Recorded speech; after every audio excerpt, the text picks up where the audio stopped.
Welcome to the Future of Sharing, the series where we're wrestling with the big question of how do we make the sharing economy work for everyone. I'm Pete Leiden, I'm the founder of Reinvent, and I'll be interviewing today a special guest coming through here virtually, April Rinne. And she is I would say, a pioneer of the sharing economy, an all-around expert. She has many different baskets she falls into in terms of her expertise. But she's particularly good at, she gets outside the United States, she's traveling the world at all times, and she's going to help us broaden our understanding of the sharing economy, how it's playing out in other places, and also how other cities and policymakers around the world are kind of wrestling with this new animal. So, April, great to have you with us today. Thank you. Thank you very much, Pete. Glad to be here. So given that you've been at this as long as a lot of folks we've been talking to, if not longer, where do you think we are in this journey? Are we just started this long journey here? Are we kind of starting to really get traction? Or I'm just trying to get a little context of how you see this evolving sharing economy. Still early days, mid days, are we starting to get going here now? I think it kind of depends on which end of the telescope you're looking through, and whether we're talking about this from a business perspective, a tech perspective, a policy perspective, demographic perspective, that sort of thing. Generally speaking, we're out of infancy and we're not yet to adulthood. We're still in that phase where, kind of like adolescence, I guess, the clothes don't fit quite right. Terminology isn't quite right. It's all messy. No one really knows what we're doing, but we know that something's happening. We're certainly walking. We're starting to run. But, we don't really know what this looks like when it's fully matured. I think there are many ways it could look. So generally speaking, I would say we're beyond early stage, but we are far from maturity. Now, that I would say is a general matter. When it comes to policy and policy reform and what's needed and the expertise and the connections and the partnerships and all of that, I actually think we're in early stages. It's much, much earlier. I've been working on policy issues for, the better part of 4 years. And for the first 2.5 years, I was told I was doing the least sexy thing. Like, how could you possibly care about policy? This is about business growth. And from my perspective, a well-written policy can be a business's best friend. And what we've seen in the last 12 to 18 months from a policy perspective is quite extraordinary. And so I think the next few years are going to be really transformational in that regard, but that it is absolutely lagging what's happening in the tech space and the business space. Fantastic. That's a good way. When you talked about, you just made references to curious what you meant by that. The extraordinary kind of last 18 months or something, what's been happening recently. Expand on that. What do you mean by that exactly? Something, the pendulum shifted, the needle tilted, whatever we want to call it. We have gone from policymakers really being, and I say this with a lot of respect and working with a lot of governments and whatnot, but policymakers being just completely checked out, not knowing, not having a clue that any of this activity was happening in their city, largely because it was small. It was under the radar, not necessarily intentionally so. It just, couldn't, you'd say sharing economy and eyes would glaze over and they'd be like, I don't know, sounds interesting maybe. But from that to starting to see enough people using these sharing and on-demand economy services, hearing about them, seeing press about them, starting to realize just how outdated rules by and large are across the board for these new business models, that there has been increased awareness. I wouldn't say that means increased expertise yet, but increased awareness. It means in many cities, there have been real, tangible, sometimes acute pain points, whether it's protests, in some cases violence, whether it's just community reports of we don't like this, we do like this, why aren't you doing that? It basically has shown up on policymakers' radar in an undeniable way. And that, I think, is just the result of we finally had a critical mass of people and places where this was happening, and policymakers recognizing that they could no longer just pretend it wasn't happening or simply not be educating themselves about the ways the world is changing. That's helpful. Now, just to continue a little bit on the context setting, a lot of people we've been talking to and where we've focused a lot of our work is in the United States and what's happening across the country. But you travel the world, so give us a little better sense of what's happening beyond the borders of the United States in the context of this sharing economy, and how the U.S. sits in terms of the maturity or underdevelopment of what's happening in other places. Yeah, I'm really delighted to have this conversation today because it is, I think, a unique piece of the pie that I fill. I am based in the U.S. I was born and raised in the Bay Area. I've got very good connections locally in the U.S., but I would say that 90% probably of what I do is outside the U.S. And more, I get really excited when I leave, because some of the most interesting stuff that's happening is happening elsewhere. And I guess I should caveat that by saying, when it comes to company innovation and where the technologies are being developed and things are being prototyped and beta tested and all of that, you know, the United States, and in particular the Bay Area, continues to be a leader in that space. There's no question. We see a little bit of it in London, a little bit in Singapore, things like that. But when it comes to policy innovation, you know, the US is really not doing that much better than anywhere else in the world. And in many cases, I have to say, it's kind of checked out. So when I think about what's happening around the world, Europe and certain markets in Asia have quite a lot going on. And for example, the European Union as an organization, as a network of countries, they have released what they call the Agenda for the Collaborative Economy. Now, because it's the European Union, it doesn't boil down into dozens of new laws and so forth, but it's basically their mission statement as to how the collaborative economy or the sharing economy should be implemented and supported in the EU.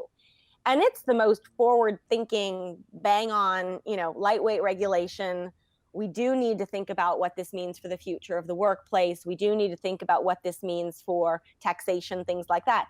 But overall, a very, very positive set of recommendations and principles that, you know, if the EU is the equivalent of DC in the United States, DC hasn't published anything close to this. Then if you look within Europe, you have leading cities and countries like the UK. So the UK government back in 2014 commissioned a national sharing economy review. It was independently done, not by the government. They commissioned it outside, which in many ways has become the gold standard for what's happening. So as a result, the sharing economy has ended up in the UK's national budget. They're investing public funds in sharing city pilots. They have what's called SEUK, Sharing Economy UK, which is a national trade association that's comprised of roughly 25 of the most progressive sharing economy companies. And their role is to be a single voice for the sector. But what they do is they commission cutting edge research, often in collaboration with the government. They've developed a code of conduct. They recently launched what's called a trust seal, sort of a mark of approval for responsible sharing, et cetera, et cetera. That's just one country. I could point to Amsterdam. I could point to Denmark. I could point to certain initiatives in Italy, lots of things happening in Europe. And then if we go to Asia, by a long shot, the leading market for quite some time has actually been Seoul, South Korea, which is a megacity of 25 million people, so larger than many countries. And there, the sharing economy has been ingrained in the culture and in the mayor's vision, Mayor Park Won-soon. It's been ingrained in his vision for at least since 2012. And so there, they've undertaken policy reform. They have an entire sharing city government department that's part of the municipal government with a budget, a full-time staff, etc. And the government itself has invested in no fewer than 57 different sharing economy initiatives. And they've done things like include the sharing economy in national school curriculum. So like nothing like that is happening in the US, and it's quite inspiring. And then the final place I will just mention briefly is China, which has actually been a pretty big surprise in the last 6 to 12 months, where for many years you kind of know that there's something happening in China, but it's a large domestic market and everything's basically in Mandarin or Cantonese. And finally, last fall, the Chinese government issued its latest 5-year plan, and the sharing economy was declared a national priority. And the moment you get that tag of national priority, you get government support and research and funding and all of that. And so we're starting to see the sharing economy get incredible visibility within China. And the government there has even said that they believe that the sharing economy will comprise 10% of China's GDP by 2020, which is a bolder statement than we've heard any government anywhere in the world say to date. So those are just a few starting examples. Wow. I can talk about this for a long time. Well, we might have to. We might have to do that. Just a couple things as you're doing this, just as a little bit of housekeeping at some level, is do they all mean the sharing, when they talk about the sharing economy, does everyone talk about it in the same way? Like, or is it kind of include a broader categorization of like sharing music and sharing everything? Or is it sharing the way a lot of people in the United States think about it a little bit more on physical things too? Yeah, it's a great question, and one that I also was going to circle back on and talk about, that the sharing economy. I've worked at this point, I've traveled to almost 100 countries, and I've worked in about 50 of them. No two countries in the world define this exactly the same way. None, right? Now, there are lots of similarities. So, for example, and it's interesting because I wouldn't say it's we share information, so that's sharing economy. Not at all. I would still say that it's generally this sense of sharing of underutilized physical assets, sharing of different kinds of spaces, homes and office spaces and green spaces and parking spaces and that sort of thing, and the sharing of skills, so time, talent, labor, that sort of thing.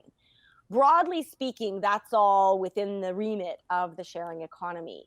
If we expand out from there, then some places include financial services, so peer-to-peer lending, crowdfunding, all of that. Other places do not. Then it starts to get a little bit more messy. And quite candidly, I think the sharing, peer-to-peer lending and crowdfunding is definitely part of the collaborative economy. I'm not convinced it's part of the sharing economy, but again, that's a slippery slope in terms of semantics.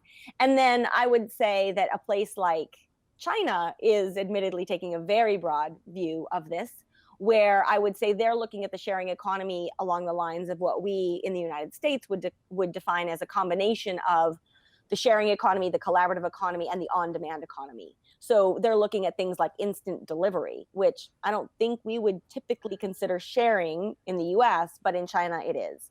So there's a spectrum. The key thing that I want to tease out, though, is that when it comes to differences in terms of definition and differences in terms of approach, there's also this spectrum of how much of this is community-led and bottom-up, and how much of this is not so much top-down, but centralized tech platforms. So there too, you see a huge range, and you see a lot of governments being very supportive of the sharing economy, but sometimes they're really talking much more about the backyard, neighborhood, non-tech enabled sharing.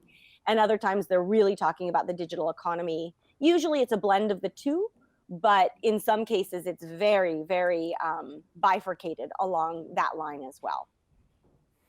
Interesting. But when you talk about it, and as we talk here, you like to keep it to those first three that you were mentioning a little bit before there. So shared physical assets, spaces, and skills. Is that the way you think of it, or you think of collaborative or gig economy to be the broader kind of way of thinking about it? For me, so I tend to take a pretty practical approach. And given that I work with companies and I work with governments and I work with nonprofits and I work with investors, and I take a pretty malleable approach of whatever the language is that the other person or stakeholders group needs to work within. Generally speaking, I define the sharing economy as an economy based on access over ownership and decentralized networks of people connected through new technologies. So taking that in turn, for me, a lot of the sharing economy has to do obviously with access over ownership, but also the sharing of underutilized resources. So that could be a car, that could be a home, that could be my time and my expertise. Some people, this is by no means is this my terminology, but some people have talked about the 3 S's. So the 3 main categories of things that can be shared being spaces, skills, and stuff. It's a very nice categorization. I would say I generally start with those buckets, and then if the group that I'm working with has a particular need. For example, if I'm working with a university, then they want to know, what does this mean for education and learning? Or if it's a somebody who's involved in the future of business, then we're talking more about office space and things like that. What I will distinguish, though, is when we start talking about the gig economy, the freelance economy, and more the on-demand economy, what we're talking about there is much more geared towards the sharing of skills, time, talent, labor. So when we think about, I want something on demand, or I'm in the gig economy or the freelance economy, by its very nature, there's an element of what we're sharing or using is our time. And that's where we start getting into services. We start getting into different kinds of income generation based on one's skills, livelihood creation, things like that. So in that regard, if we were to draw a Venn diagram, there's clearly some overlap with the sharing economy, but it's much more around the sharing of time, skills, services, things like that. At the risk of being too specific here, but I think it's really important because I've had tons of conversations, and figuring this out is really critical at some level because people are trying to figure it out.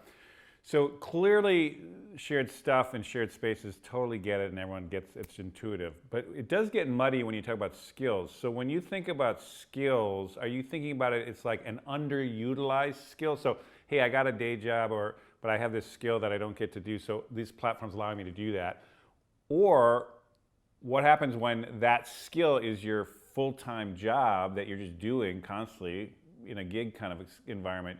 Does that necessarily mean you're sharing your excess capacity in that? It's your work life. I mean, I'm just trying to separate those two, the skill piece a little bit more. It's a great question. And what I'd like to do too is, and I spend a lot of time looking at and working on the future of work as a whole. Yeah. Mm-hmm. And if we just put aside the term sharing economy for the moment, but do think about the ways that new tech platforms are enabling us to earn income and create livelihoods in new ways, then the entire concept of work and the workforce is shifting. And we're shifting away from Monday to Friday, 9 to 5 schedules. We're shifting away from fixed office spaces. We're shifting away from lifetime career employment, right? We're moving into a world that's much more disaggregated, that's much more, I would say, entrepreneurial in terms of what's needed to succeed. And we're looking at, because when we think about the future of work, it's not just, oh, there are these new ways I can earn income. We're also looking at the other side, which is how many people are actually really quite dissatisfied in their role, or unemployed or underemployed. And so if you're underemployed, you actually have underutilized, not just talent and skills, but underutilized time that you could be putting to better use if you found more on-demand or freelance-based engagements. So I kind of want to put that context behind this, because when you enter or when you insert the term sharing economy in some of this, there is this like, that's an awkward fit. And I think this is a perfect example of when I talk about the sharing economy being sort of in adolescence. It's messy. It's not quite the right term. It's partially valid for sure, but not completely. And so when I look at skill sharing or sharing of time and that kind of thing, I'm looking at it from that perspective of people who either have a skill that they don't get to use very often, but would enjoy doing so. And if they can earn money, all the better, being able to do that. I'm also looking at it within this broader macro, almost meta set of shifts towards, thanks to new technologies, almost every aspect of how we work and who is able to work and under what conditions we're able to work. And there I'm talking about things like global nomadism and that sort of thing. All of that is shifting. So part of me feels like that's almost a separate conversation, though I understand how a piece of it inserts into the sharing economy. No, totally right. And I just was trying to leverage your expertise for better clarity, which you helped there. But I agreed, it's a messy space. So let's get back to the general trajectory here. You laid out some amazing things happening around the world. Let's go to the one that's probably the most startling that you mentioned about Asia. And just a full disclosure, actually, I lived for a couple of years in Seoul. I was a foreign correspondent based in Asia for a while, so I actually get Seoul pretty well. But why is Seoul? Why is that happening in Seoul? And why is all of a sudden this ideal paradise, or this, or at least this advanced sharing economy thing happening there? Is that just well, what's the reason for it? Yeah, it's a great question. So, and I don't know if this is full disclosure or whatever, but like I am an advisor. I'm on the global advisory board to Seoul. So I'm lucky. Several people are on the board, but I'm grateful because it's given me a pretty close eye and ear to what's happening there. So part of it has to do, I'll just start by saying the mayor is just quite an extraordinary individual. And his background comes, he was a human rights attorney. He was a civil rights activist. He's known as the people's mayor. So that's kind of what we've got from a leadership perspective. He learned about the sharing economy many years ago and was like, this makes a lot of sense. Now, fast forward a couple of years. So they started, basically assessing what kinds of strategies they could develop big picture, very much with a community focus in mind. So here for me was the big moment of the big aha. This was, I guess, 2 years ago, where I was talking to the Seoul Sharing City team, which is part of the metropolitan government. And I was like, so why did you guys do this? My assumption being, it's the home of Samsung, it's the home of, incredible digital literacy and high speed access. Like, this is probably a business pitch to grow the economy and sell more mobile devices kind of thing, right? That was my inclination to, or my hypothesis. And they said, and this just, it sticks with me till today. They said, listen, we are a mega city of 25 million people that 20, 30 years ago, we were not 25 million people. We have come into being this big of a city in the space of 2 generations. And as a result of all of this urbanization, we are losing, and at great risk of completely losing, our sense of community, our community connections, our neighborhood resilience, all of those things. And we're realizing we cannot continue to urbanize like this and do so sustainably in a way that is a happy, healthy place to live. So that was the first moment where I went, wow, all right, I get it. And they said to me, so I said, which of the various benefits that we think about when we talk about the sharing economy, economic benefits, environmental benefits, sustainability, and so forth, community benefits, building relationships and social capital, like of all of these different benefits, like what is most important to you? Because as you probably know, for most people, 9 people out of 10 will say that the economics are really what the driver. They like the community, they like the environmental benefits, but on day one, they can save money, they can earn income, like it hits their pocketbook. Over time, that changes and the community piece becomes much more important. But on day one, a lot of it is driven by economics. And the Seoul metropolitan government said to me, oh, that's easy. For us, the number one benefit, the number one goal is to create greater community connections. And here's what really got me. They said, listen, it's not that we don't care about the economics or the environment. Like, yes, those are totally valid points. They said, but if we get the community piece right, then the economics will flow. We will be connecting people and we will be able to build business models around that. The economics will work out and the environmental benefits will flow from that too. They said, but if we don't get the community piece right, then nothing else matters. And I kind of sat there and was like, okay, like, I'm so glad I asked that question. But that's a bit of the context behind why Seoul is doing what it's doing, guided by a visionary leader, but with a very, very real and acute sense of needing to urbanize and needing to build a mega city that remains a really healthy, happy, connected, intergenerational, sustainable, resilient, et cetera, place to live.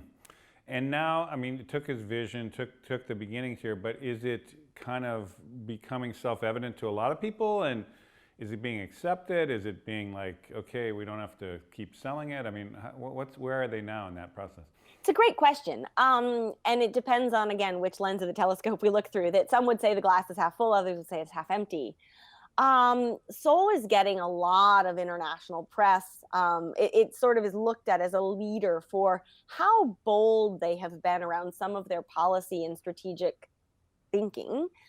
For example, they have a home sharing program whereby they match elderly people with university students. So elderly people who have extra space and are probably a bit lonely with university students who need to be studying in Seoul and probably can't afford a flat of their own.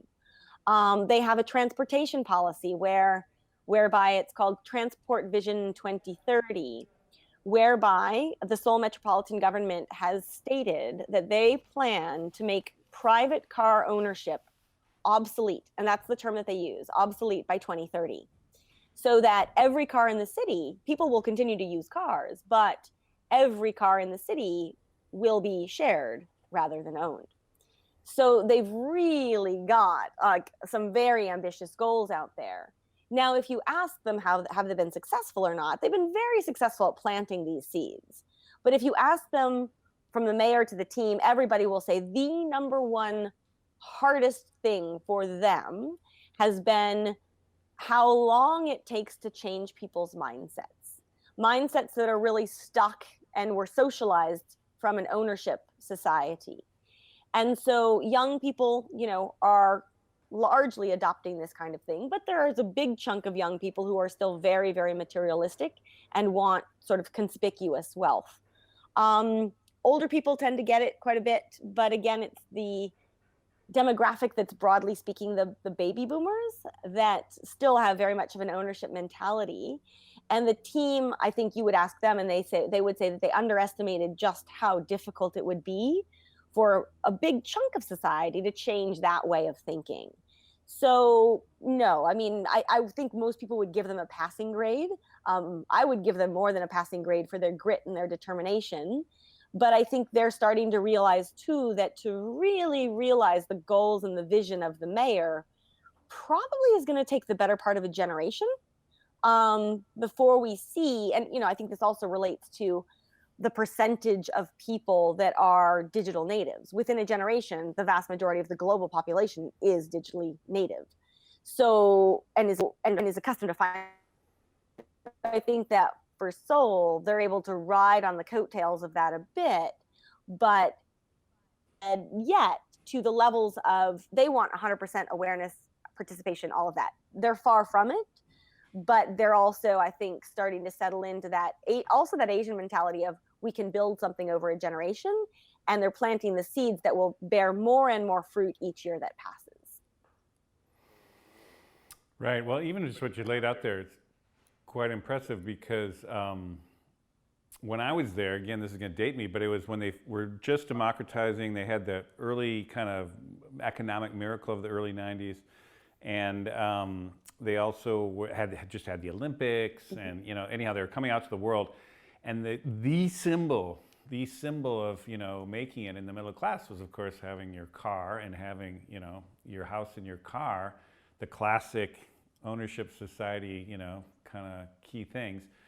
And I can see where in a lifetime that would be very hard to let go of, and after accomplishing that, how now that said, is my God, they had the most horrendous traffic jams I've ever seen in my life back then.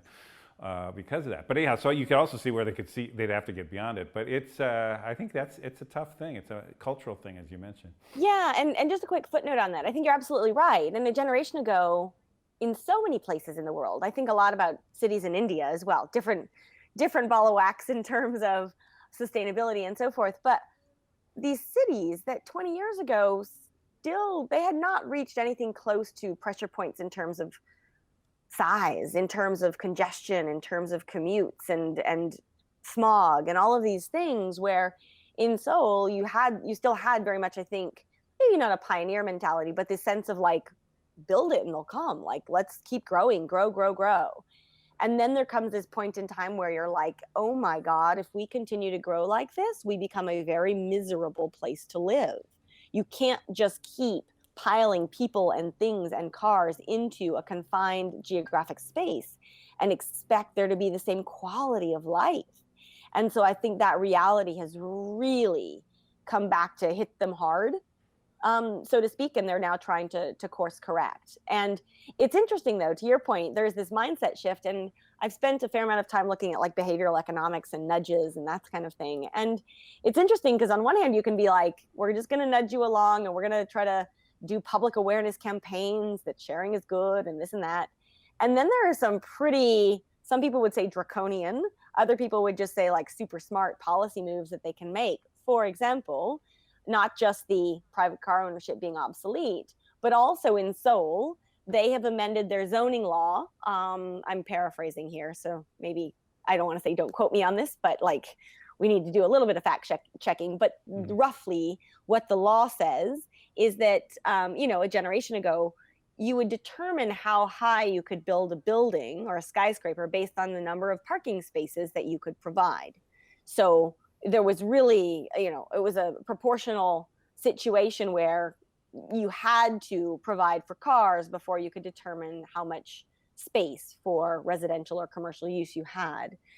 Recently, they have revised those rules to basically say, whatever kind of skyscraper you want to build, if you want 5 floors or 20 floors, you are allocated a grand total of 0 parking spaces. Like, just deal with it. And so it's a very interesting top-down nudge where, okay, you want to incentivize people to live or work there. Yes, you'll have to somehow figure out where people who drive their cars are going to park their cars.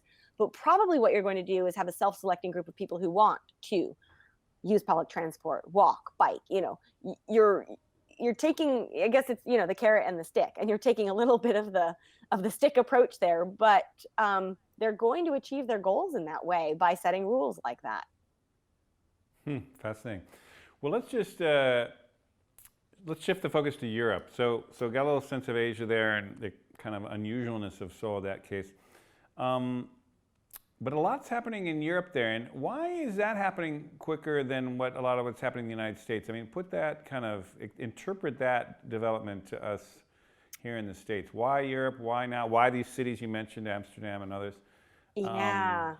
Is it more rooted in an urban experience? Is it more of a, sharing culture or something? I'm just curious, what's going on there? Not necessarily. And I think we do need to back up and recognize that the European Union is 28 different countries that are culturally very, very different from one another, despite the euro and integrated markets and things like that.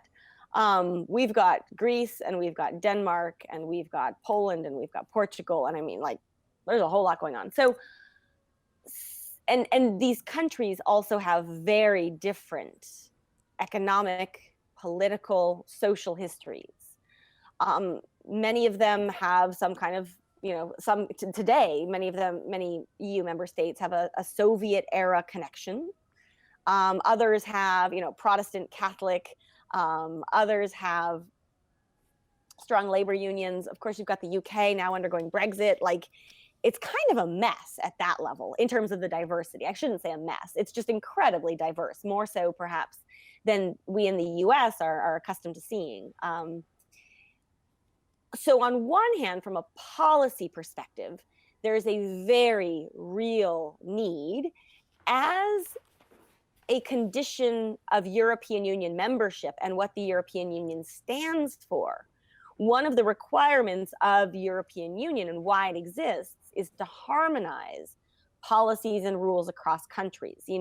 They want Europe to be seen as one market. Well, you can't really have one market if you've got 28 different sets of rules on how you're going to treat the same company.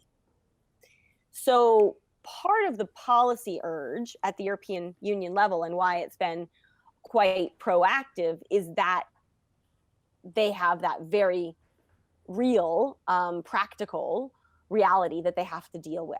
And right now, if you were to look at the rules on ride sharing, compared, the UK to France to, I hate to say it, it's totally different, and in some of these places you have a very, I would say, lenient, flexible government. In other places you have governments banning these services outright. The companies, of course, are sick of being kind of lurched in every which direction. But I say that because at a macro level, we have to keep what the European Union stands for in mind. Now, when we break it down at the country level and look at the different cultures and so forth, it's interesting because I think, take the case of Amsterdam. A lot of places have said, oh, well, yeah, it's Amsterdam. And it's a place where, everybody's kind of low key and it's green and like, yeah, it makes sense. It'd be sharing. And there might be an element of that. But actually, if you look at the Netherlands and what the city of Amsterdam, cities across the country, and now the national government are trying to do as well, it's really build a local sharing economy ecosystem. So there are dozens of Dutch-led sharing economy companies that are popping up. We also have what's called Share NL, which is sort of like a trade association as well. And the governments there, in terms of what they've done to be more successful, they've linked all of their, not all, but most of their sharing economy goals to their sustainability goals. So for example, before the sharing economy existed, Amsterdam had committed to being a green city, zero waste, basically, by 2020. And then they looked at the sharing economy and were like, oh, great, this is a tool that can help us reach those goals. So for them, it's actually very level-headed and practically minded and so forth, where they've set out these goals for themselves. Here is a tool or a way of looking at the world or a type of business model that can help us reach those goals, and off they go. In the UK, I would say it's much more of this is a part of the economy that we want to build. So we want to nurture and stimulate businesses in this space because we think this is partly where the economy is heading. And then in other countries, I would say most of the countries, a lot of the policy reform has been driven by very practical needs around, we need to tax what's going on. This is all about taxation. Not that it is all about taxation, but that's what policymakers say. We don't even know what the sharing economy is, but we know that we need to tax what's going on. So let's start with that. And they work backwards from there. So it's, quite a spectrum. I really want to underscore, though, how important social, political, cultural history is to how a place sees the sharing economy. Because, for example, in Spain right now, I would say Barcelona and Berlin are among the two most difficult places in the world to operate as a global company, I should say. These are places that effectively have done their best to ban services like Airbnb, but not from the perspective of, hey, this is a platform or a tool that can help us solve our problems, but very much from a global versus local sort of setup. It's been quite polarizing, quite painful to watch, actually. And these are cities that, if I can say, I think they're really going to regret what they've done long term, because they're ostracizing themselves from the people who want to participate in these platforms. But I mentioned that just to show, like, Berlin and Barcelona, randomly, you've got them on one end of the spectrum, and then you've got places like London, Amsterdam, other cities at the other end of the spectrum really being quite proactive about welcoming sharing economy companies and trying to figure out how to regulate by co-developing policies and rules that will work. And I say co-developing them with the companies themselves, not to be giving companies any kind of special preference, but rather to make sure that, and we can talk more about this if you'd like to make sure that whatever rules you develop are actually enforceable. Because that's one of the things I think we've seen many times already in the United States, where if you come up with new rules, but you don't know actually how you're going to enforce or implement them, you're doing yourself as well as your entire community a huge disservice, and probably putting yourself further behind where you were before you started. Totally. Well, this does bring a piece up that I'd like to get into, of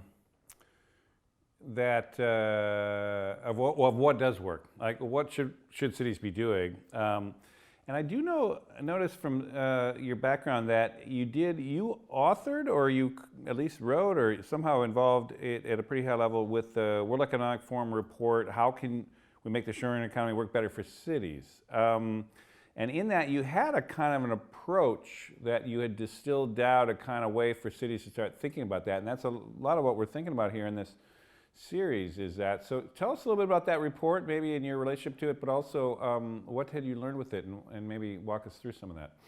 Sure. So I have an affiliation with the World Economic Forum. I am part of a community there called Young Global Leaders, which it's a huge honor, and it gets me to places like Davos, and it allows me to interface with some of the business and government leaders in the world. And I was working in the sharing economy and recognizing that the World Economic Forum really didn't know what to do about this space itself. And so we established a sharing economy working group with the goal of educating the different stakeholders that are part of the forum. So again, private sector, public sector, social sector, and prompting a broader conversation and levels of awareness amongst the different stakeholder groups. I am also on the Urbanization Advisory Board for the World Economic Forum. So needless to say, that brings me into touch with a lot of different kinds of cities. And most recently, I'm on the Global Futures Council of the forum that's focused on the future of mobility, which includes the future of travel. So as you might imagine, that's like the sharing economy in a nutshell. So going back to what this means for cities, I think, and this isn't a World Economic Forum specific thing, but what I've learned over the last few years that does show up in the report as well as elsewhere is that by and large, cities on day one, well, a little bit of context. As you know, and I think many people who are listening to this know, the vast majority of what happens in the sharing economy is hyper local. We're talking about what's happening in our neighborhoods, what's happening in our communities. Ironically, actually, a platform like Airbnb is unique in that the very thing that you want to share is somewhere else. So in that case, the only way Airbnb is going to succeed is if it's a global company. It wouldn't work if it was just me sharing residential space, within my own city because I live there. So I call that out, though, as a bit of an outlier in a really lovely way. But going back to when we think about this from a policy perspective, I estimate that 80 to 85% of the rules that are outdated, that need to be changed, that really hit home in the sharing economy are set at the city or the municipal level. 10 to 15% are probably set at the state or provincial level, depending on what kind of country you're working in. And 5% are set at the national level or supranational level, like the EU. So as context, a lot of the rules that need to change are at the local level. They vary widely between localities and municipalities.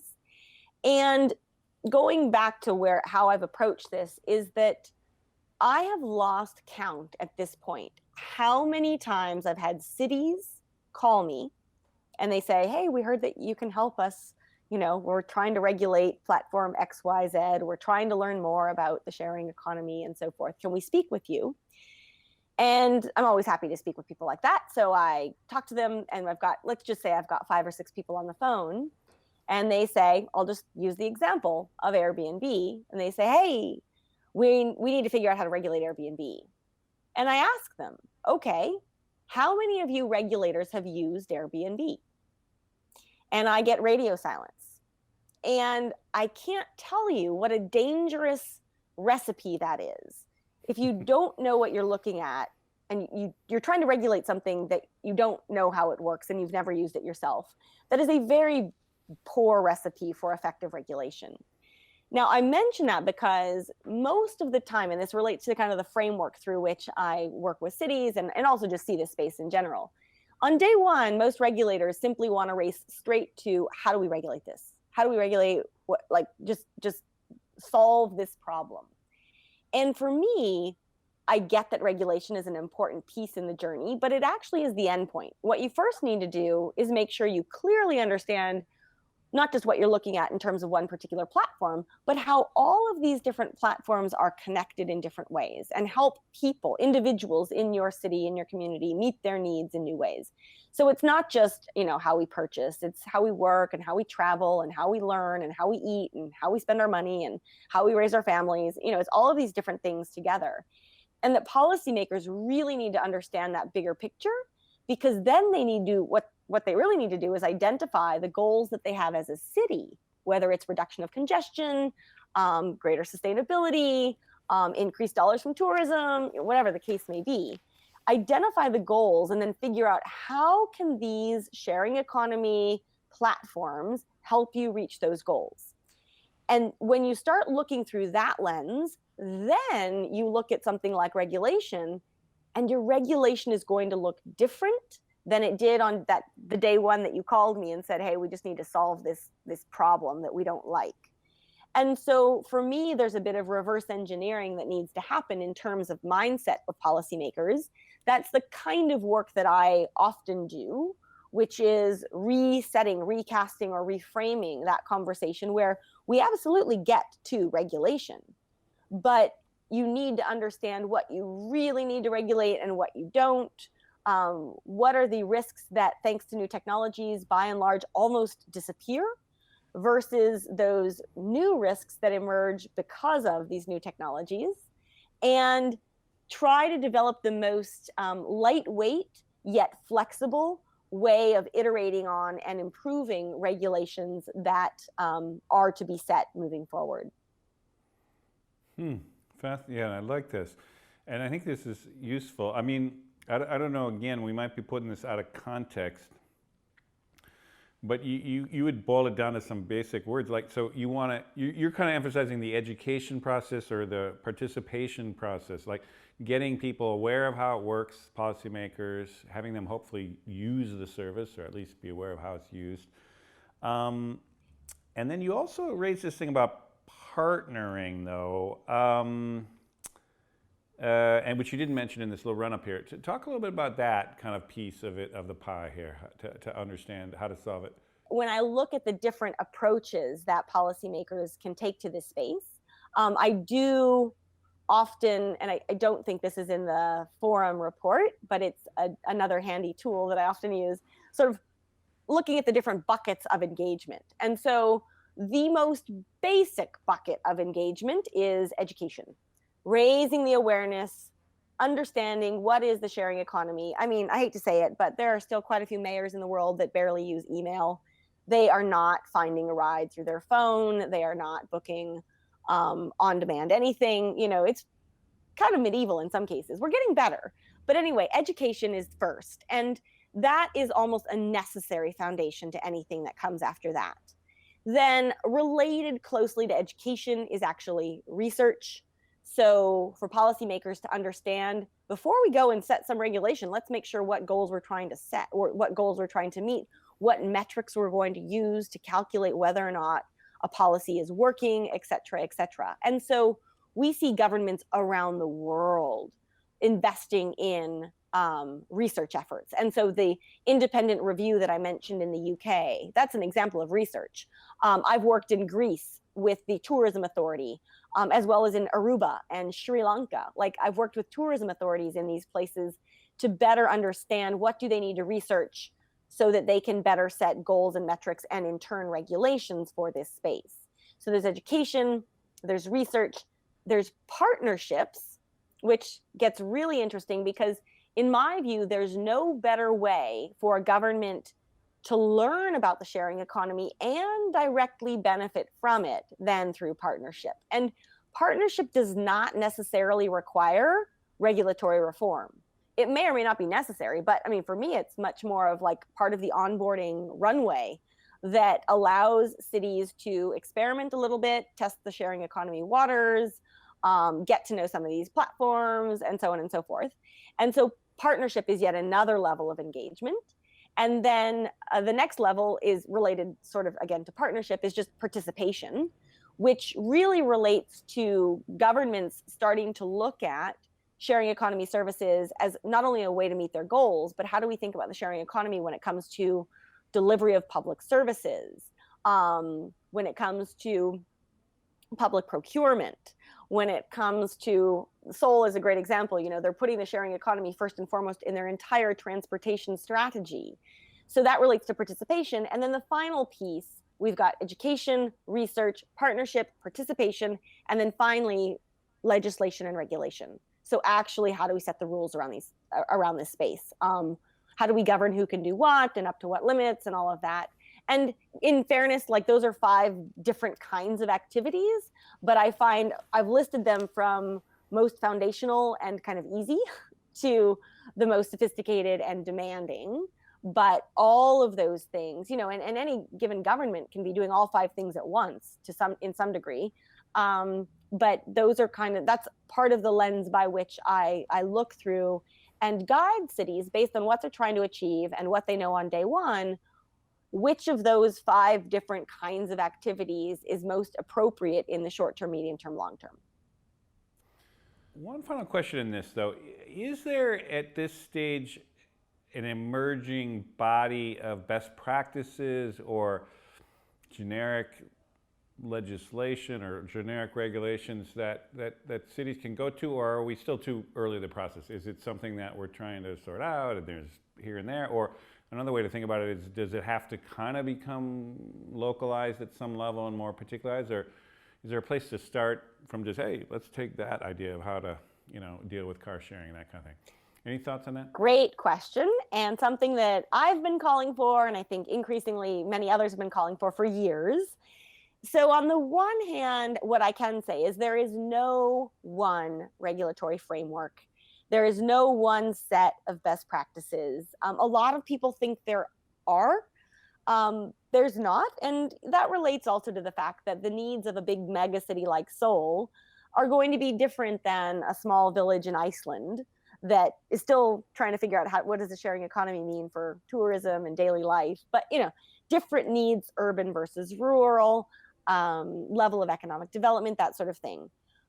That said, we are starting to see an emerging set of data points of places where you could say like regulation is getting it right, or at least getting it more right than wrong, so to speak. Now, I have to caveat, I feel like I just keep giving caveats, but in this space, it's necessary to simply note that in my work too, as the space has grown, I've seen a lot more people that are really supportive of this space. And I've seen more people that are really not sure they're supportive of this space. And so if you were to ask people best practices, for example, if I were to go to a place like Barcelona and say, what are your best practices? They would be anathema.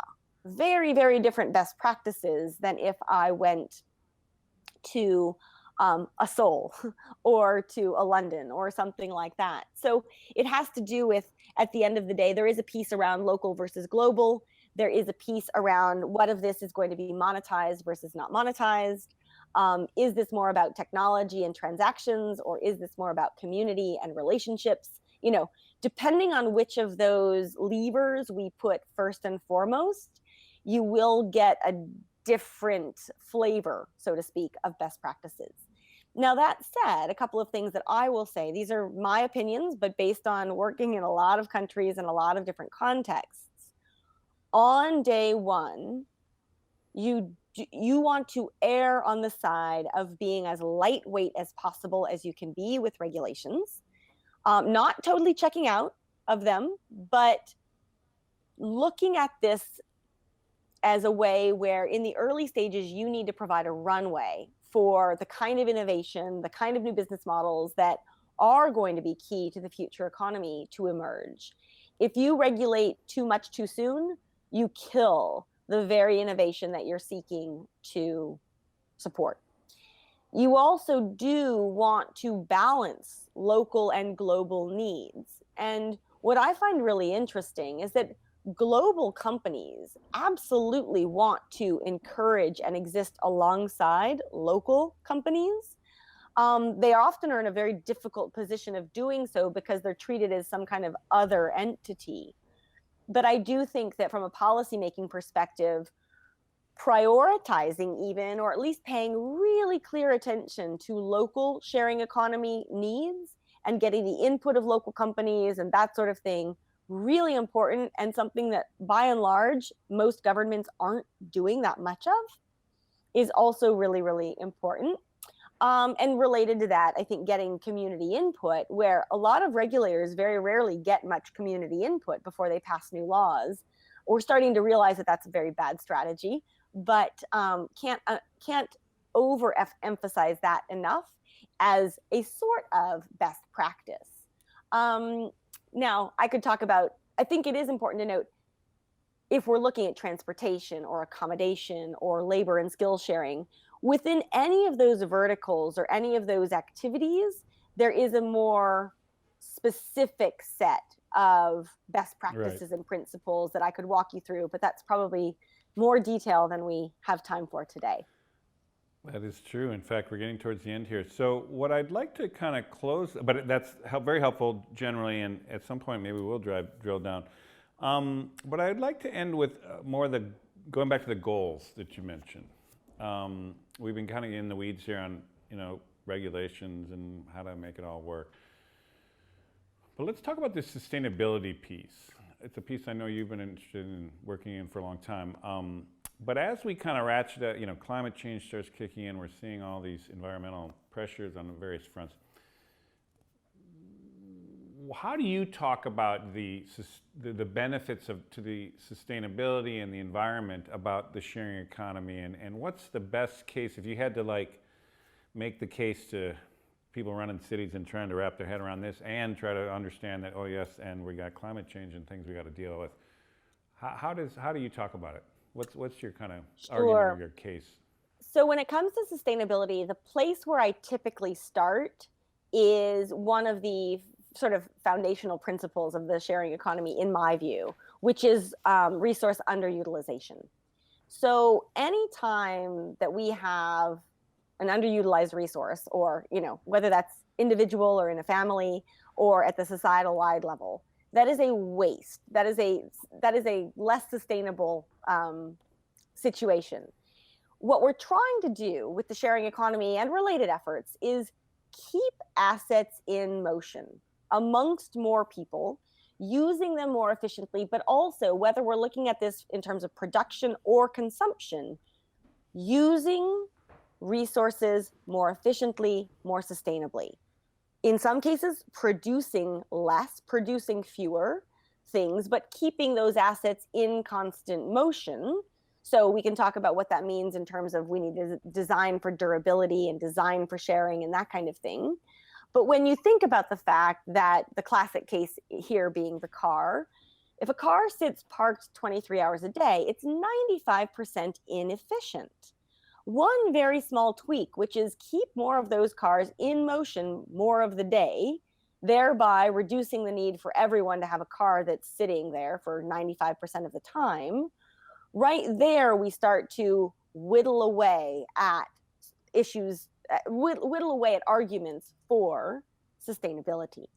Now, if you zoom out, sometimes I use the analogy of having goggles, where we have goggles where we can see things like infrared. Imagine if we had goggles whereby we could see underutilization, any underutilized asset anywhere in a city. If we think about just a car, and then you think about what's in your closet, and then you think about what's in an office building, and you start realizing our cities are littered with underutilized assets.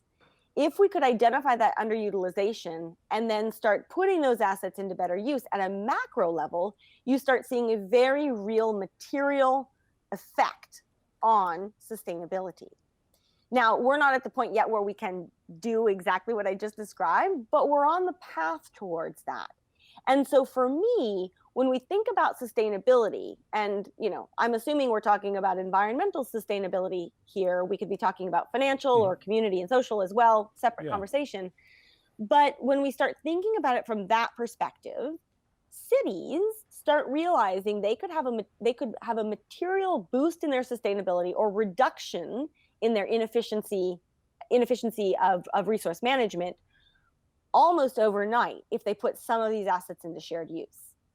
Then the next level is to really think about, okay, and moving forward, how do we design products and services and urban infrastructure to prioritize and promote a shared use model rather than an ownership model? Some cities are starting to do that. I would say in that case, we're still pretty early in the process.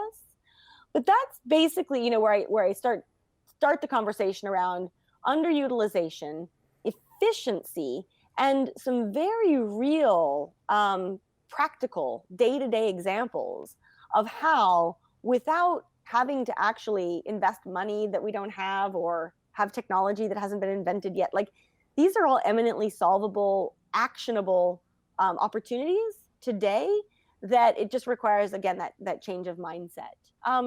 One brief caveat: when it comes to climate change and particularly CO2 emissions, I think that the lion's share of the way that sharing economy can help mitigate and help a climate change strategy does relate to transportation. There is a certain piece around urban planning if we're talking about sea levels rising and things like that. But when it comes to CO2 emissions, that's where I would say the vast majority of impact in the near term can be had, really thinking about transport policy specifically. Just the last couple of things on that is, because theoretically you make a very compelling case theoretically, and it makes sense on a practical level. But are we actually starting to see data that cities can look at? Oh, Seoul, reduced this by that, to over the last 3 years by doing those policies. I mean, is there stuff that people can really start sinking their teeth into this a little bit and thinking, that is true, that's interesting? Yeah, the example of Seoul, I mean, here's the funny thing. Seoul is tracking and starting to report these data, both in terms of certain things around CO2 emissions, but also amount of money that people are saving or earning, things like that. They're reporting it. In the case of Seoul, the challenge is mostly that not all of it's published in English right now. So one of the things I'm really helping them with is like, get more of this in English. Similarly, things in, I would say, like the Netherlands and Denmark, like they do the condensed version in English, but the main report, the main findings are often only in the local language. So there's clearly a translation issue. The interesting thing, Pete, is that on the one hand, yes, anything that governments are tracking and reporting is starting to get reported out. The challenge, and this goes back to the 5 buckets of activity that we were talking about, the challenge is that there's a whole lot of research that still needs to be done that's simply not being done. And that is largely because if we think about the startups that are operating in this space, many of them are quite lean. They don't have research budgets. They don't have research managers per se. The larger ones do, and for the most part are producing their own sustainability reports, economic impact reports, things like that. But research is in particularly, I would say, research on sustainability is in significant shortage, and there's a real need and push to have more of it happen, which obviously requires additional funding and things like that. This is a role where I think the government can play a role, or not, I should say a space where government can play a role. Thus far, we see most of the research funded by third-party organizations, so think tanks, universities, things like that. But you're right. We are seeing minimal, relatively moderate data starting to emerge. But to really make the case and to really know what we're looking at and to develop the most accurate policies, there is absolutely a need for more research, but not the kind of research that takes 3, 4, 5 years to do, because as we all know, like a lot of these companies weren't around 3, 4, 5 years ago. We need to be doing more sort of tactical, smaller scale even, but just to start surfacing some of these data that are in such great need by cities, by policymakers, but also often by companies themselves. Well, I tell you, I couldn't agree more with that your last thing. I mean, I've been kind of astounded as an outsider, kind of trying to get our heads into this and understand it, just how little there is on this, particularly on the sustainability front. It's kind of interesting. I mean, why is that? I mean, I guess it's just new, it's early, it's not enough. Like you mentioned some of the structural reasons, but yeah, well, and in the academic world, I think a couple things. One is, well, there are a few, but peer-reviewed papers, for example, anything that takes 12 to 18 months, I joke, a lot of people have asked me, am I going to write a book and that sort of thing? And perhaps I will someday, but I've seen so many books get written, not even books, academic papers. By the time they're reviewed and written and published, they're already outdated. They're already, they're good reads, but the space is moving so quickly.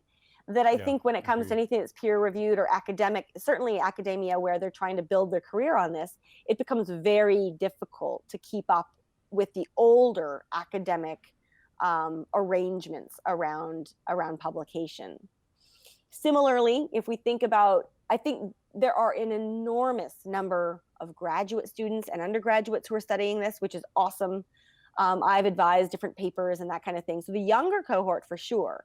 But the irony is a lot of the people who are now in the position of, let's say, full professors at universities, they fall into that demographic that is the least likely to be using these platforms. So they're not actually prioritizing it. A student presents them with this research paper. They may or may not be enthusiastic about it, you know. So you kind of have this disconnect between the people who need to be studying it and the opportunities available. The boomers, again, Yeah. you just. With all due respect. But with all due respect, and exactly. But I think there is a demographic thing that's it's just interesting. Anyhow, I think this is a good time. There's so much going on here. We could actually go so much deeper in so many different threads, but we've taken a good hour of your time, and but really learned a lot. This has been terrific, and I really want to thank you for being here. And I just want to basically say this has been a terrific kind of overview. So much of our discussions have been focused on the United States. Here we're seeing, wow, so much is happening outside the States. I think it's a space that we will here in this project, the Future Sharing, as well as at Reinvent, kind of be pushing into the next, the foreign kind of developments here, things going on around the world, to understand more fully this very intriguing and very powerfully emerging sharing economy.